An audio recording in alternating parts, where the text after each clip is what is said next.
iniciar a grabar acá.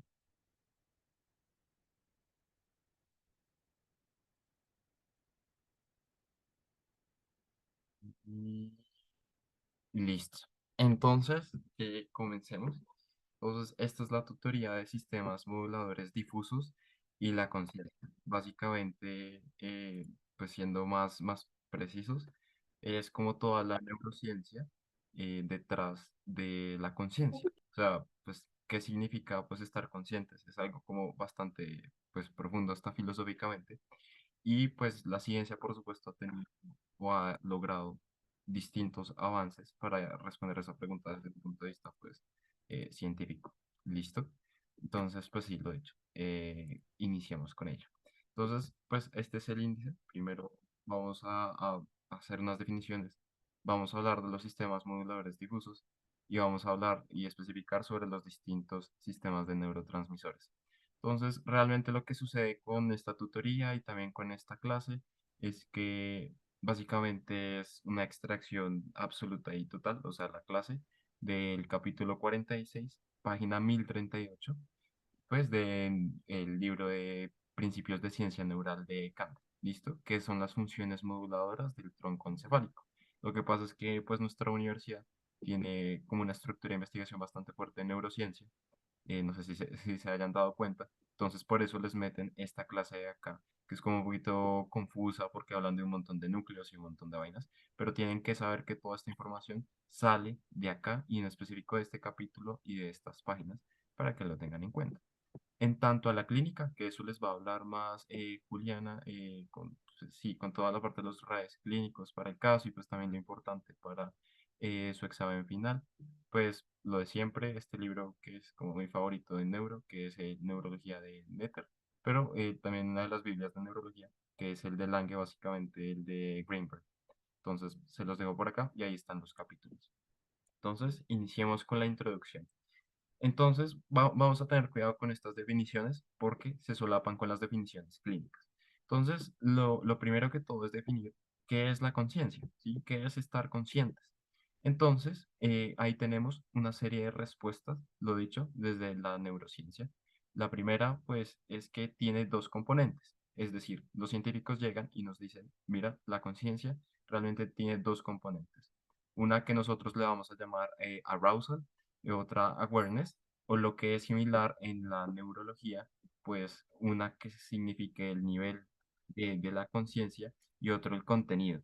Entonces, ¿a qué se refiere todo esto? Entonces, iniciemos primerito con el arousal o alertness, o también en la neurología clínica, pues el nivel de la conciencia. Y nos define que son las reacciones de excitación fisiológica, es decir, una capacidad de respuesta a estímulos. ¿Esto qué significa? Que nuestro sistema nervioso sea capaz de procesar estímulos y también dar respuesta a estímulos. ¿Listo? Básicamente, este es el primer componente. Entonces, pues sí, no sé, lo he dicho. Por ejemplo, un aumento ante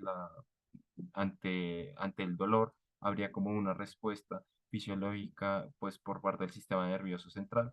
Entonces, por un lado sería la liberación de ciertas encefalinas para modular el dolor, pero pues también sería que uno pues sintiera ese dolor, ¿cierto? Y uno hiciese algo al respecto. Entonces, lo he dicho, un nivel que básicamente nos habla de tener la capacidad de responder a estímulos. Eso por ahí. Y después entramos con lo que es un poquito difuso, que es el awareness o entendimiento o el contenido de esa conciencia, que básicamente se define como una conexión entre el medio interno y externo. En palabras más o menos, poder lograr dar una respuesta cognitiva a los estímulos.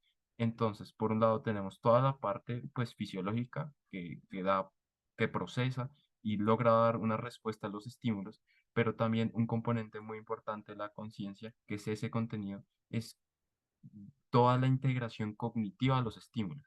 Entonces, pues eso se expresa de muchas formas, ¿no? Hasta con el lenguaje, por ejemplo. Entonces, vamos a desmenuzar eso. Por ejemplo, en este momento, pues no sé, mi sistema nervioso estará moviendo con mi mano el cursor, estará pues hablándoles en general, pero como que detrás de ello hay un montón de reacciones fisiológicas en este momento que están pues ocurriéndome a mí. Es decir, estoy pues liberando un montón de neurotransmisores, estoy logrando pues cohesionar distintos estímulos y dar respuesta a ellos, pero también estoy dándolo de una forma cognitiva. Es decir, pues por ejemplo, estoy hablando español. Segundo, estoy intentándoles explicar un tema. Entonces, la conciencia la podríamos definir en un nivel, ¿cierto? Y en un contenido. Y nivel es esa capacidad de nuestro cuerpo como de literal existir fisiológicamente, dar respuesta a las cosas. ¿Eso se entiende? Si no se entiende, no hay problema. Vamos a irlo desmenuzando, pero sí es importante que desde acá ya quede más o menos claro esto. Si no lo repetimos, o lo dicho, vamos siguiendo y vamos desmenuzando. Mm, acá me dicen claro. Ok, entonces continuamos. Entonces lo dicho, acá teníamos este arousal, el awareness, el arousal, esa capacidad de dar una respuesta a los estímulos y el entendimiento o awareness, listo, o contenido, esos tres, que es esa capacidad pues de dar una respuesta cognitiva más hacia los estímulos y esos dos nos daban la conciencia. Listo. Entonces, ahora viene la pregunta un poco más compleja. Listo, esa es una definición interesante a la conciencia, pero ¿qué nos da la conciencia? O sea, desde un punto de vista fisiológico, ¿qué significa pues estar conscientes? O sea, ¿cómo estamos conscientes nosotros? Entonces, resulta y pasa que para ello nuestro tronco encefálico va a jugar un papel fundamental. Y acá yo les hice como este esquemita con cuadritos sobre pues el sistema nervioso central. Y es que es interesante que nosotros tengamos un tronco encefálico, porque si ustedes se ponen a analizar la estructura del sistema nervioso, por un lado tenemos el cerebro, por supuesto, central, claramente. Acá tenemos el cerebro, acá tenemos la médula espinal, pero en el medio tenemos el tronco encefálico, como que entre ellos, ¿no? Pues sí, también tenemos el cerebelo, que con todas estas funciones, pues, motoras y integración también sensitiva, en el vestíbulo cerebelo, bueno, etcétera, etcétera. Pero estas son nuestras tres estructuras, como que, por un lado, una maquinita de procesamiento central, que sería el cerebro, por otro lado, la médula espinal, como que es esa frontera en la cual se empieza a conectar el resto del cuerpo, o sea, tanto el cerebro se conecta con el cuerpo por medio de la médula espinal, ¿cierto? Y viceversa, el cuerpo se comunica, primero llegando a la médula espinal y finalmente al cerebro, y en la mitad está el tronco encefálico. Entonces, lo que sucede con el tronco encefálico y su función, pues, neurofisiológica realmente, es de ser un gran centro de modulación, ¿listo? Va a literalmente modular todas esas como aferencias, eferencias que van pasando por él. Y es que a través del tronco encefálico, pues pasan fibras ascendentes y descendentes, ¿sí? Entonces, pues por un lado pasa todo lo sensitivo, también todo lo motor, y él modula un montón de cosas, ¿no? Modula pues la frecuencia respiratoria, la frecuencia cardíaca, como que él se encarga sobre todo de modular, mientras que el cerebro se encarga un poquito más es de procesar, ¿cierto? Y de dar una respuesta, por supuesto, pero como que su rol es de un procesamiento. La médula espinal tiene como una función de conexión, tiene hasta cierto punto, lo veíamos, una función de procesamiento, como lo venía haciendo el arco reflejo, pero es muchísimo más limitada, o sea, a diferencia del cerebro. Entonces el tronco encefálico tiene una función modulatoria. ¿Listo?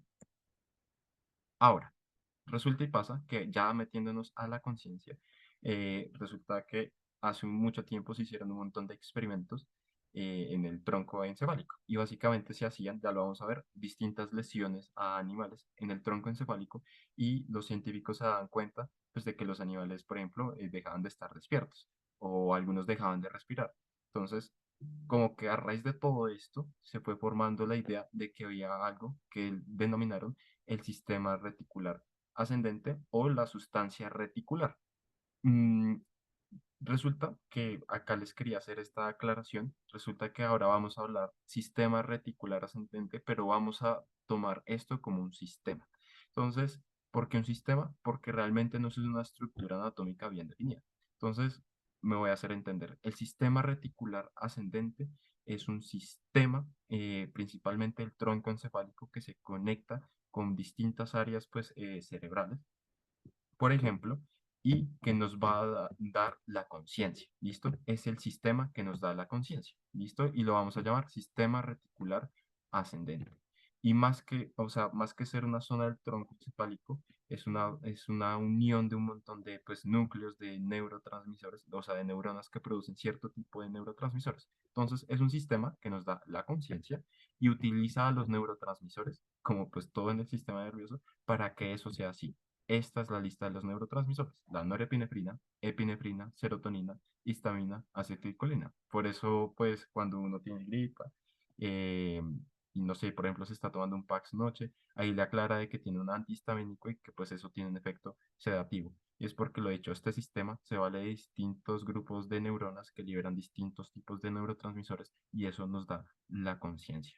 ¿Ok? Entonces vamos a ir como avanzando en esta idea. ¿Qué sucede? Que en estos experimentos que yo les contaba, se dieron cuenta de que si afectábamos el tronco encefálico pasaban cosas. Y una de las primeras que se dieron cuenta era la vigilia, ¿no? Como el estar despierto, como más o menos así fue como se fue definiendo. ¿Ok? Y acá, básicamente en esta parte de acá, se dieron cuenta de que si nosotros alterábamos ciertas estructuras, pues tanto del tronco encefálico como talámicas, había daño en las alteraciones de la conciencia. Entonces, lo importante de esto de acá, que se los mencionan mucho en la clase, como la parte de los experimentos y todo ello, es que cuando ustedes tocan al tronco encefálico, se altera la conciencia. Ya, eso es lo importante. ¿Ok? No le pongamos como muchas vainas. ¿Qué es lo siguiente? Que hablamos de un sistema reticular ascendente, es porque va hacia arriba, va a ir hacia el cerebro. Entonces acá tenemos nuestro tronco encefálico y a partir de ciertos niveles, ahí empiezan a haber cierta cantidad de núcleos con estos grupos de neuronas que liberan neurotransmisores.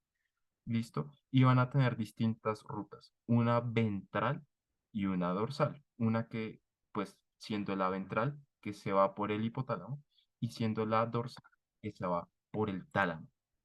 ¿Ok? Entonces, la repetidera, tenemos un sistema reticular, ¿cierto? Que más o menos inicia desde el tronco encefálico, ¿ok?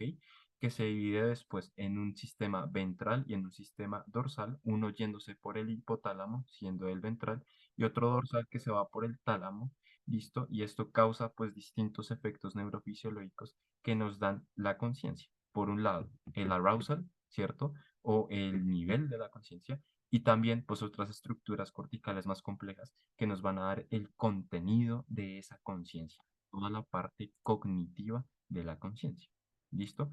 ¿Hasta ahí hay alguna duda? Esos son los principios más importantes y el resto simplemente es hablar de las neuronas de norepinefrina, de serotonina y así sucesivamente. Entonces, eso de ahí era como lo más importante. ¿Hay alguna duda con respecto a ello? Si no, seguimos. Qué pena que no los estoy viendo por acá. Ahora sí. Tan, tan, tan. Listo. Entonces, sigamos. Entonces, lo dicho, hay distintos núcleos en el tronco encefálico. Unos un poquito están más arriba y ya estarían más que todo pues en el hipotálamo o estarían más en el cerebro.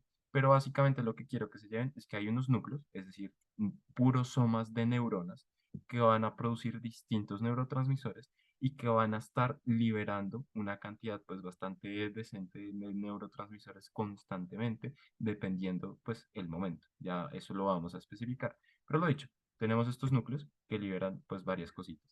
Entonces, por ejemplo, el locus coeruleus va a liberar norepinefrina, la porción dorsal y medial del núcleo rapé va a liberar la serotonina, el núcleo tuberomadular va a liberar histamina, el núcleo tegmental laterodorsal y pedúnculo pontino va a liberar la acetilcolina. Estos son los núcleos más importantes, ¿ok?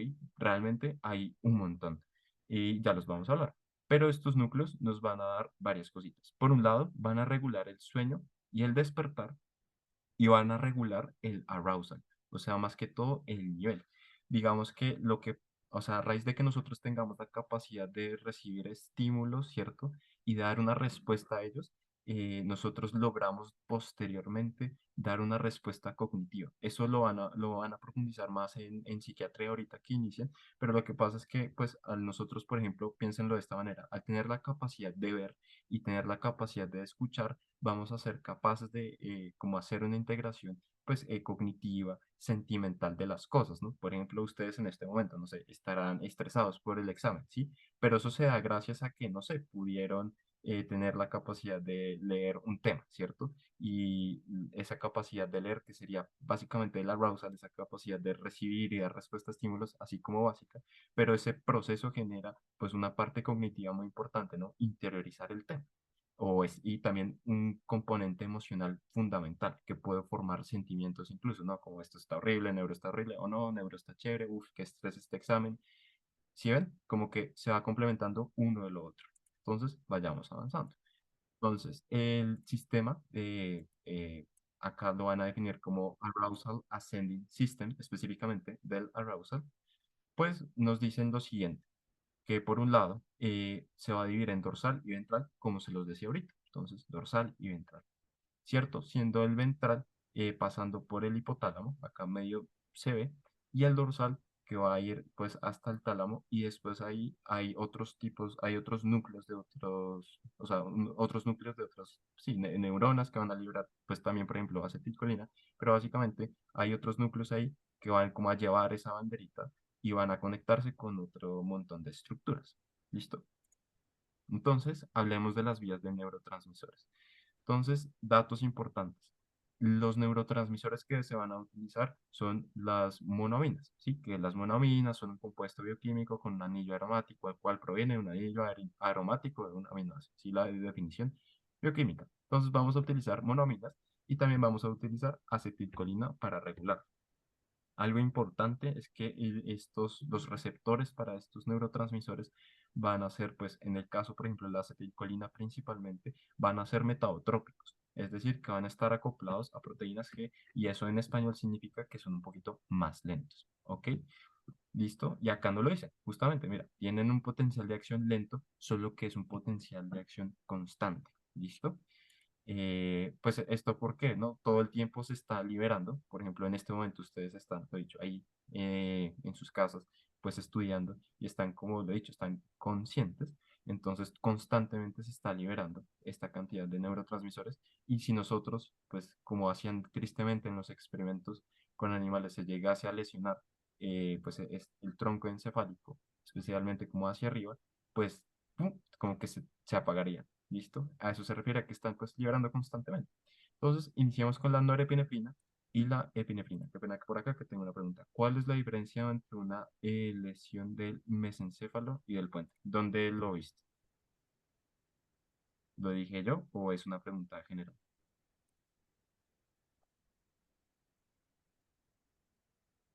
Mm, general. Entonces, pues el puente, mira, ya te lo muestro por acá. Entonces, si fuese una lesión, digamos, en el puente, ahí el problema es que va a ser una lesión como un poco más general. Bueno, justamente me estabas diciendo en general, no. A lo que me refiero en general es que va a afectar casi a todos los sistemas, ¿ok? Mientras que si es en el mesencéfalo, ahí va a ser más dependiente. ¿A qué me refiero? Si tú ves por acá, si tú vemos la estructura del tronco encefálico, lo dicho, acá está el mesencéfalo, acá está el puente. Si tú afectas el puente, esos núcleos están muy cercanos unos de los otros, entonces la afectación va a ser casi total. Mientras que en el mesencéfalo depende de, pues, en qué lado le peguemos, ¿no? Si es más ventral, pues sería toda la parte de la división del sistema reticular ascendente del tipo ventral que se conectaba con el hipotálamo. Y lo mismo, si fuese más dorsal, pues sería más, estaría más afectada la vía del tálamo. ¿Listo?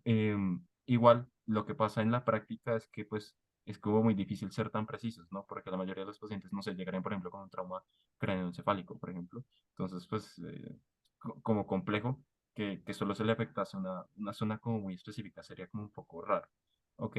Pero pues esa sería más o menos la diferencia. Entonces, pues no sé, si se afectase la vía del hipotálamo, por ejemplo, esa va a tener, no sé, como otro tipo de conexiones. Entonces, por ejemplo, acá lo ves, tiene un tipo de conexiones más hacia el lóbulo frontal, entonces pues podría tener otro tipo de alteraciones, aunque realmente pues sería como lo general, se afectaría el estado de la conciencia realmente, ¿ok? Entonces, listo, vamos, continuamos por acá. Norepinefrina, epinefrina. Acá, pues ya que estamos, lo he dicho, en temporada de MRC, un recorderis de sociohumanismo del doctor Palacios, porque eso es muy importante estudiarlo, porque eso sale. Recuerden que nosotros decimos norepinefrina y epinefrina en un contexto, pues, médico. No decimos noradrenalina ni adrenalina, porque básicamente por una razón histórica, y es que en su momento el científico que descubrió la noradrenalina lo patentó a un laboratorio, mientras que norepinefrina nunca se patentó realmente y quedó como un conocimiento pues científico. Ahí como un datazo para sociómetrismo por si acaso. Entonces lo he dicho, los núcleos de norepinefrina y epinefrina. Entonces estos principalmente provienen de lococérulas. Entonces acá realmente tenemos es un cerebro en ratón, por eso ustedes ven que esto está como ¿Qué? bastante claro. Bobo, dime, ¿dijiste algo, Luna? ¿O se te abrió el micrófono? No, disculpa, se me activó el micrófono. Ah, ok, Sí, listo. lo siento mucho. Dale, dale.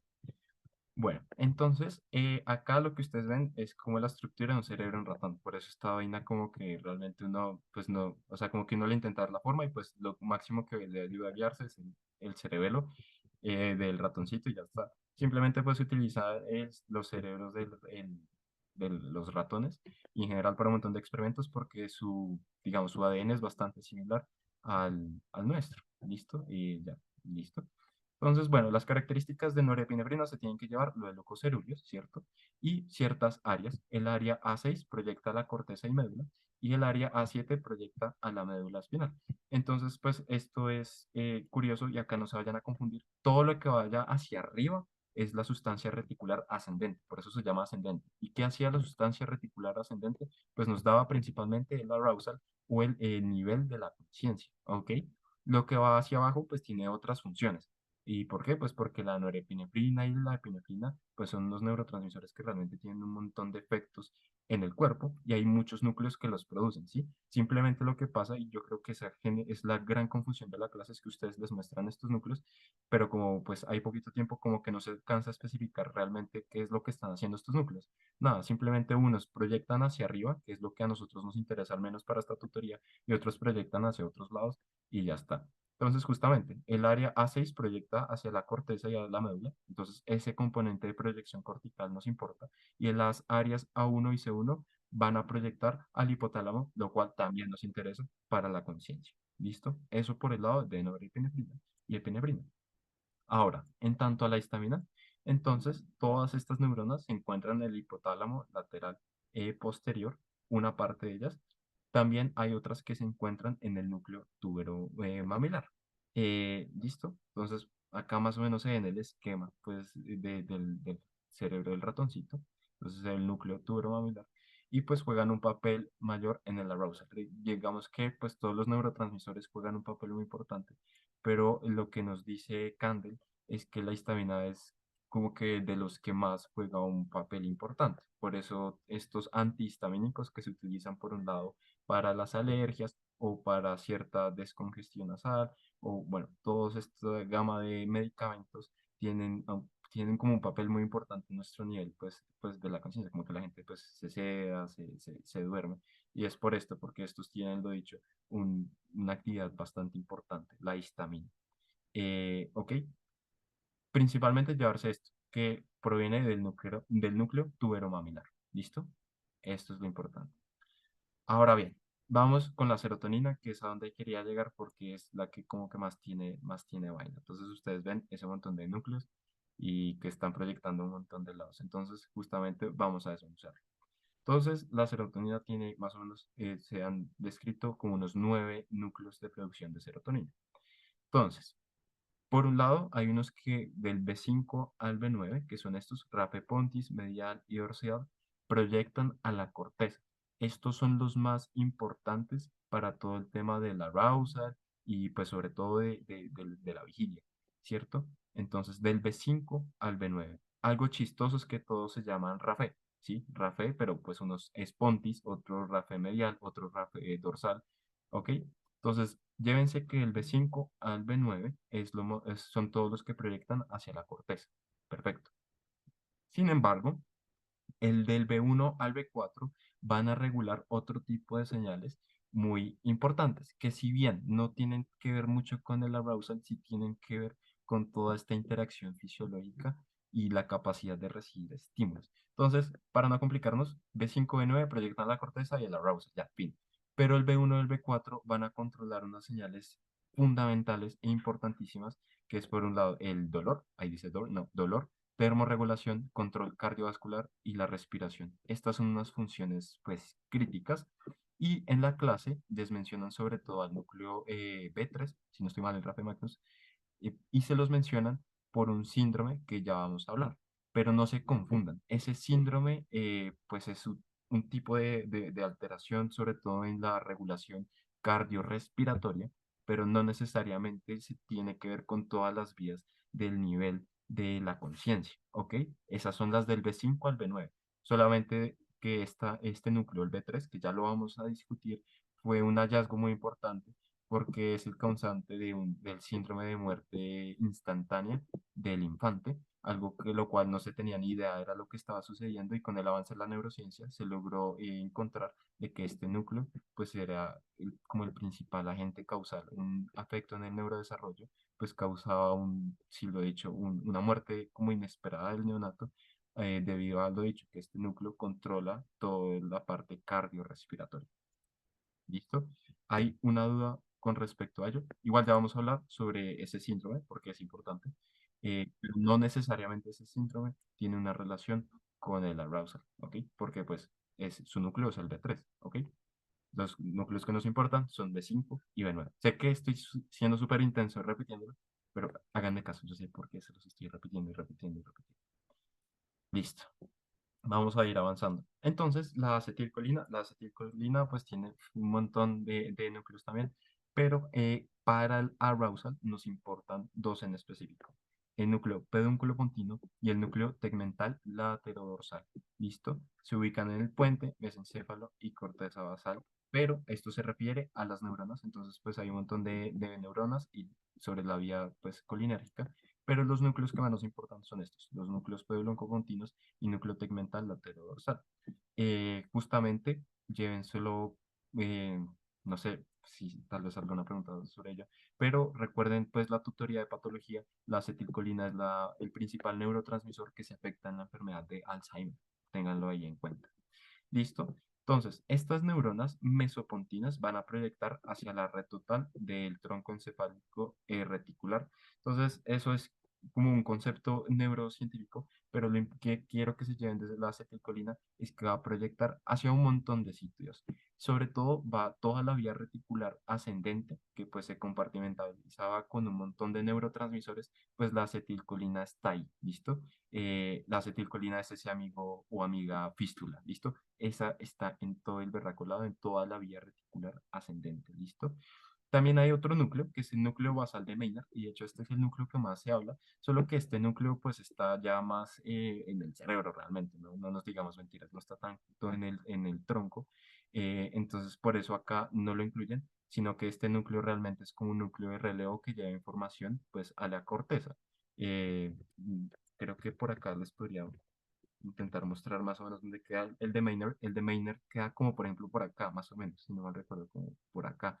Entonces ya está bastante más alejado, pero si ustedes siguen la trazabilidad de esta línea, se van a dar cuenta que es justamente un núcleo de relevo, o sea, son las neuronas que llevan ese relevo de la sustancia del sistema reticular ascendente, pues hacia la corteza y hacia distintas estructuras. ¿Listo? Entonces, bien, vamos bien por ahí. Finalmente, pues la dopamina, entonces pues la dopamina no habla mucho realmente el libro de ello. Y dice pues que las neuronas que liberan dopamina, pero claro, o sea, la dopamina tiene un montón de funciones, pero para la conciencia, pues se localizan, lo dicho, en el mesencéfalo, hay ciertos relevos por ahí en el hipotálamo, y pues sobre todo el núcleo A8 tiene una función en la iniciación pues del movimiento, pero pues ustedes se acordarán que eso pues es más que todo, todas estas vías dopaminérgicas para el control del movimiento, ¿cierto? El control extrapiramidal del movimiento. Lo importante con la dopamina es que existe y ya, o sea, pues es importante, pero la más importante es que quiero que se lleven es la serotonina y la acetilcolina. Entonces, acá vemos esa integración y justamente lo que les decía sobre la acetilcolina, que es esa fístula, ese amigo fístula o amiga fístula que está en todo lado. Entonces, esta pues ya es una representación con todos los núcleos. Entonces, uno es de norepinefrina, por acá está Lucas cerúleos, serotonina, entonces por acá están varios de los RAFE, histamina, el túbero mamilar y acetilcolina, pues un montón. Entonces, hay unos que ya son los de él pues, cerebro basal, que se refiere pues a la parte más basal del cerebro, es un término en inglés. La acetilcolina por acá, que estaban todos el núcleo pues tegmental, bueno, todos ellos. Y acá también el pedúnculo pontino. Entonces, vean, realmente ven cómo la acetilcolina pues está como muy cerca y está como en toda la vía, liberándose una cantidad bastante importante. Igual para la vida, llévense que la histamina pues tiene un rol también pues fundamental y que hay un montón de fármacos comunes que pues tienen un efecto antihistamínico porque pues la histamina pues es un compuesto eh, inflamatorio también, ¿cierto? Que ayuda pues por un lado a que entren, o sea, lleguen células inflamatorias a un tejido, entonces pues permite, lo dicho, como cierta vasodilatación, ¿cierto? Aumento de la permeabilidad de la membrana. Entonces, pues es por ello que hay muchos fármacos que afectan la histamina y la histamina realmente también tiene un rol importante en la conciencia. Listo. Acá les hablan pues de más experimentos. Esa clase se parece como un poquito a una clase de historia, pero básicamente lo dicho, como ustedes vieron, fueron realmente un montón de experimentos. Entonces, por un lado, acá tenemos a la neurona piramidal y lo importante es que la neurona piramidal tiene receptores para todos estos neurotransmisores. Ya está. Entonces, por un lado, tiene los famosos 5-HT. Los 5-HT pues son los de serotonina, tienen los de histamina, norepinefrina, acetilcolina, estos 5-HT. Es bueno que los tengan clarito porque hay varios, 5-HT1, bla, bla, bla. Y estos son importantes para uno de los casos de medicina del comportamiento, que es el trastorno depresivo mayor. ¿Listo? Pero básicamente esta neurona piramidal, que después es la neurona la más cortical, tiene un efecto en el arousal y se logró identificar que pues en el electroencefalograma que esta neurona efectivamente tenía un efecto, es decir, pues que esta es la prueba de que esta sustancia reticular ascendente llega hasta las neuronas pues más corticales, o sea, o pues como más importantes básicamente del cerebro. Llega a las más de allá arriba, las más top. ¿Ok? La norepinefrina, por otro lado, va a modular varias acciones, principalmente pues la atención.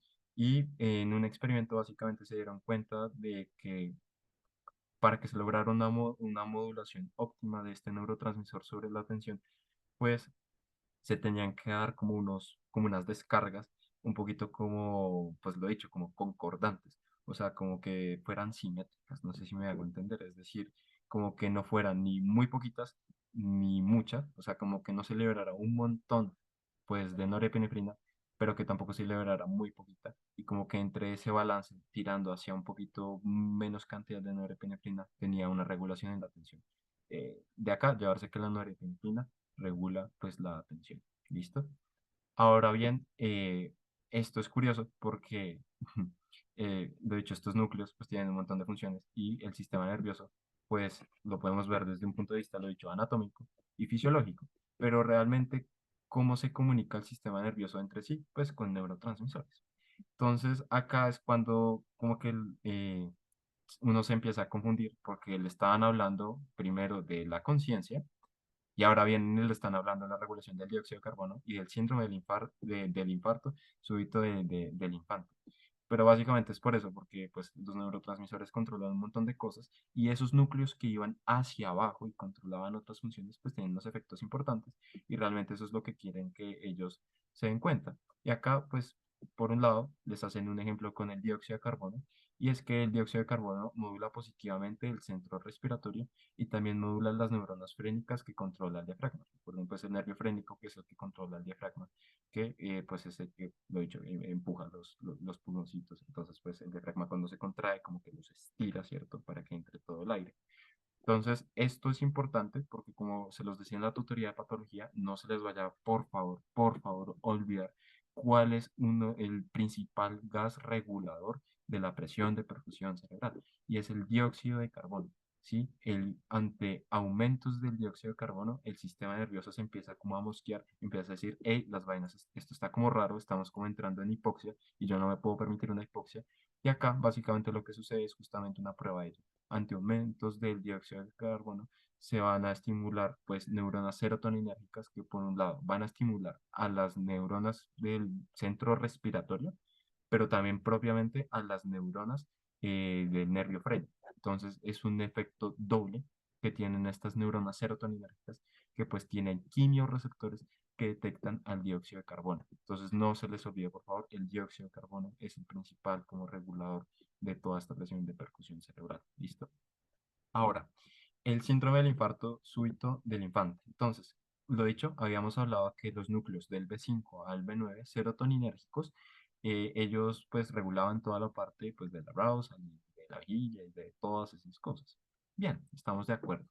Pero habían otros, que era pues del B4 para abajo, en específico el núcleo B3, que realmente regulaban, de hecho, este centro cardiorrespiratorio.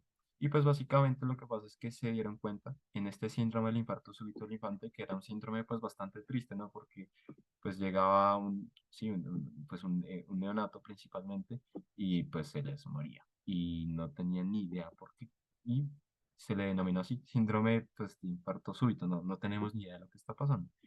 Y realmente se halló que ese núcleo B3 por distintas alteraciones. Entonces, por un lado, una inmadurez del tronco encefálico, pero pues principalmente una alteración en el neurodesarrollo de ese núcleo iba a llevar a esta disfunción cardiorrespiratoria y pues de la nada el neonato o el infante, dependiendo, moría y ya. Entonces, eso es lo importante con el núcleo B3, pero lo dicho, no se confunden. Recuerden que los núcleos B5 al B9 son los que regulan el arousal, solo que el B3 es importante para este dato coctelero que les dan en la clase. Listo. Ahora, fases del sueño es un tema que se incluye también en esto porque el arousal tiene estos dos componentes, vigilia y sueño realmente. Y pues estos núcleos serotoninérgicos controlan pues principalmente ambas cositas, pero toda la vía que vimos controla la arousal. Entonces pues tanto controla la vigilia, que para términos prácticos es decir, es estar despierto, pero pues también controla cuando estamos durmiendo. Entonces, acá, justamente en estas dos diapositivas, voy a intentar dejarles lo más importante sobre la fisiología del sueño. El sueño, pues, se divide en unas fases no REM y en unas fases, en una fase REM. Realmente siempre se habla de esta fase, pero pocas veces se habla de la fase no REM y pues es como la más larga en toda la fisiología del sueño. Es la que más tiene cambios electroencefalográficos, solo que la fase REM es de las más importantes para unas cositas, pero ya las vamos a ver. Entonces, acá recordar como principios básicos de electroencefalografía. Entonces, recuerden que cuando ustedes pues están despiertos en este momento, y por ejemplo tienen los ojos abiertos, ustedes van a tener principalmente a las ondas beta. Entonces recuerden que habían distintas ondas en el electroencefalograma, ¿listo? Y lo dicho, cuando ustedes pues tienen los ojos abiertos van a tener las ondas beta, ¿listo? Que eran como pues las que tenían como una mm, menor distancia entre pico y pico. Es decir, eran como las más rápidas, más de 13 hercios. Pero cuando ustedes cerraban los ojos, eran las ondas alfa. Entonces, lo dicho, ojos abiertos en este momento, beta, pero si ustedes los llegan a cerrar, pues va a ser como que el patrón de transmisión eléctrica en el sistema nervioso va a bajar un poquito. ¿Listo? Eso, como para que lo recuerden, eso es, sí, básico del electroencefalograma, por si acaso. Entonces la fase no REM se divide en tres fases, una N1, N2, N3, y lo importante realmente que quiero que se lleven es el cambio electroencefalográfico. Entonces, lo dicho, en esta fase no REM significa de que no hay un movimiento rápido de ojos, eso es REM. Lo que sucede es que en la fase REM pues hay un movimiento bastante pronunciado de los ojos y hay una liberación de varios neurotransmisores, pero como que no sé, es como si el cuerpo estuviera a 1000, pero estuviera descansando. Es curioso. Pero lo dicho, en las fases no REM no está sucediendo tanto eso. De hecho, está como todo lo contrario, el cuerpo ahí se está como apagando lentamente. Entonces, al principio, en las fases N1, N2, va a haber esta transición a las ondas teta, que eran de 4 a 7 hercios, mientras que las alfa eran de 8 a 3. Entonces, lo dicho, ustedes llegan a su casa, tienen los ojos abiertos, entonces pues tienen las ondas beta, pero se van a acostar. Entonces, pues ahí pasarían a tener las ondas alfa, ¿ok? Que son de 8 a 13 hercios. Y en las dos primeras fases pasarían a tener ondas teta, que son de 4 a 7 hercios. ¿Listo? Y finalmente, en la fase N3 tendrían las más lentas, estas de acá, las delta, que son de 0 a 4 hercios. Entonces, acá lo tienen. Ahora bien, Recordar que la fase N2 es la más extensa, es del 45 al 55% del tiempo total. ¿Ok? Entonces, lo dicho, acá se los dejo para que lo repasen. Ahora, la fase REM o la fase de movimiento rápido de ojos es una fase que tiene unas funciones fisiológicas muy importantes. En esta fase es donde nosotros, por ejemplo, tenemos pesadillas, pero sobre todo es una fase que consolida como el cuerpo, por decirlo así, y consolida, o sea, como que cuando uno está descansando, ¿cierto? Pero como que uno vuelve a coger tono. Uy, me pareció que mi conexión está inestable. ¿Se trabó mi cámara o se trabó mi audio? Ojalá solo haya sido mi audio.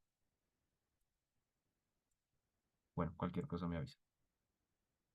Listo. Entonces, en la fase REM, lo dicho, hay como que se consolida el cuerpo, ¿no? Como que por un lado en las fases no REM como que el cuerpo entra a descansar, pero en la fase REM como que se consolida todo. Y el ejemplo más importante y lo que se tienen que llevar para siempre es que en la fase REM se consolida la memoria. Entonces, es por eso que el doctor Mitchell, a uno por allá en segundo semestre, le dice como cuando tengan un examen, pues duerman y que un estudiante de medicina debería dormir entre 8 y 9 horas, él realmente pues lo está diciendo es por esto, porque una buena calidad del sueño y sobre todo una buena fase REM les va a permitir consolidar pues la memoria. Entonces, pues lo dicho, consejo antes del MRC duerman bien, literalmente. Y van a ver que se va a consolidar bastante bien la memoria, funciona, realmente funciona. ¿Qué es lo importante? Que en esta fase REM tenemos las ondas más rápidas, curiosamente, que son las beta y son las de 13 hercios. Entonces, pues lo dicho, es, acá les dejo este como resumen. Entonces van viendo que va creciendo esta actividad eléctrica, pero justo en la fase REM, que dura muy poquito realmente, dura lo hecho del 18 al 25%, pero es la que suele durar pues menos, pues ahí el patrón eléctrico como que se realza y se consolidan sobre todo pues la memoria. Si no es más, eso fue todo. Recordarles que va a haber tutoría de todo lo clínico de alteraciones de la conciencia. Juliana les estará avisando cuándo lo hace, pero pues supongo que será sí como mañana. Juliana los va a acompañar con demencias. Igual yo les hice la introducción a demencias con Alzheimer y demencia vascular. Ella les va a profundizar eso y yo les voy a hacer una tutoría el jueves sobre todas las clases de genética y de infectología, barra pues los laboratorios de microbiología, de pues, punción lumbar, líquido cefalorraquídeo, análisis de líquido cefalorraquídeo. Eso sí, nos estaríamos viendo el jueves para esas tutorías. Y pues nada, mucho ánimo con todo ese estudio. Ahí estamos. Sí, Juliana y yo para responder todas sus preguntas. Entonces,